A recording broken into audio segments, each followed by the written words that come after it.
Chapter 3. Now back home.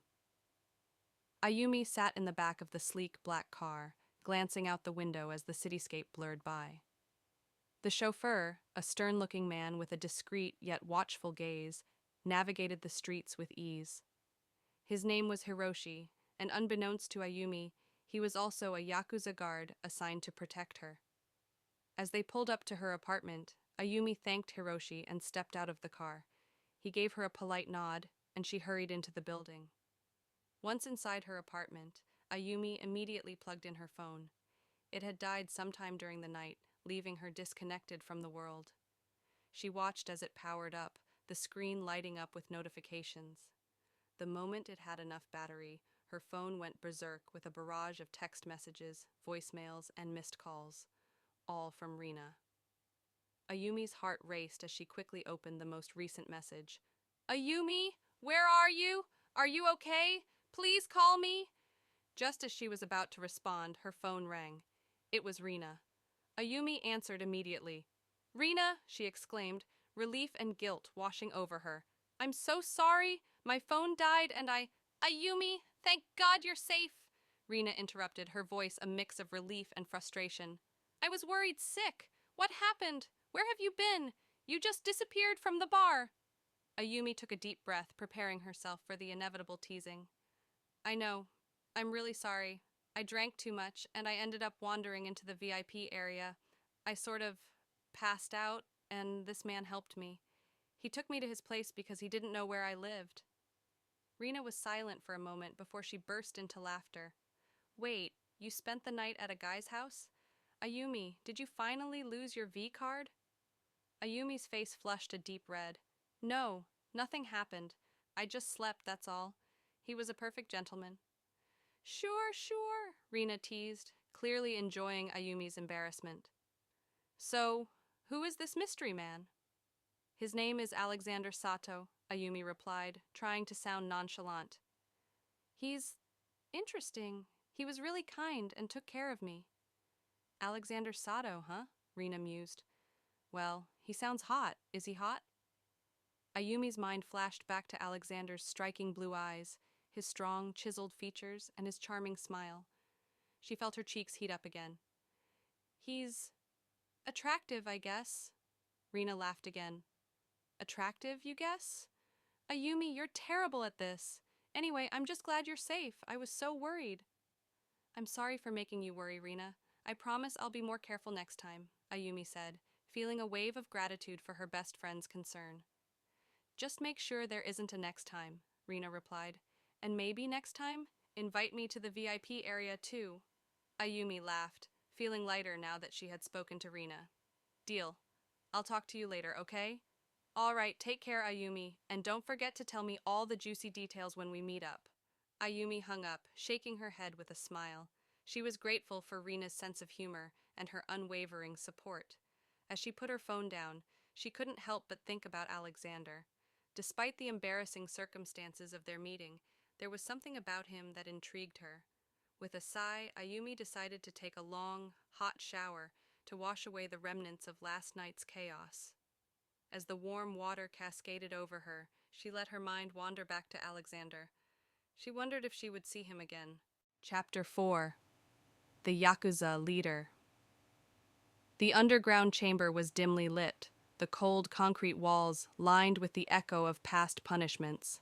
Alexander Kurayami Sato stood in the center, his striking blue eyes a stark contrast to the darkness around him.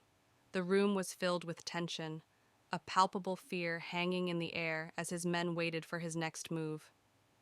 At his feet, a bound and beaten Yakuza member lay on the ground, bloodied and trembling. This man had broken one of Alexander's cardinal rules: never harm the innocent. He had drugged and assaulted girls, tarnishing the very code Alexander had sworn to uphold. Alexander's face was a mask of cold fury as he addressed the man. "You've disgraced our name," Alexander said in a low, menacing voice. "You've tarnished the code we live by. You're a disgrace to our brotherhood." He raised his hand, and one of his loyal subordinates handed him a metal rod. The sound of the rod hitting the floor resonated through the chamber as Alexander swung it down, the brutal impact causing the man to scream in agony. Alexander's men watched in silence, their expressions a mixture of respect and fear. They knew their leader's wrath was just as terrifying as his strategic brilliance. Alexander's mind briefly wandered to his own past as he continued to deliver the punishment. His father, the former yakuza leader Takeshi Sato, had been strict and demanding, preparing Alexander to be his successor. His mother, a beautiful Russian woman named Ekaterina Ivanova, had been forced into prostitution due to poverty. His father had met his mother in the brothel she works at. It was love at first sight, and despite the objections from the yakuza, they got married. Their love was genuine, but their union had brought scorn and doubt from many within the organization. Despite the harsh circumstances, Alexander's mother had been a beacon of love and warmth in his life. She had wished for him to have a normal life, away from the brutality of the yakuza. But as the heir, Alexander had no choice. He had to prove himself constantly, fighting against the prejudice of being a half-breed born to a prostitute.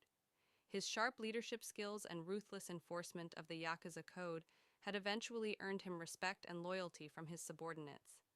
After what felt like an eternity, Alexander dropped the rod, his breathing heavy. The man at his feet was barely conscious, a broken shell of his former self. Alexander knelt down, grabbing the man's chin and forcing him to meet his gaze. "Remember this," he said softly, his voice deadly calm. "I will not tolerate such actions in my organization. You will live, but you will be a reminder to everyone of what happens when anyone breaks the code." He stood up, addressing his men. "Take him away. Let his condition serve as a lesson."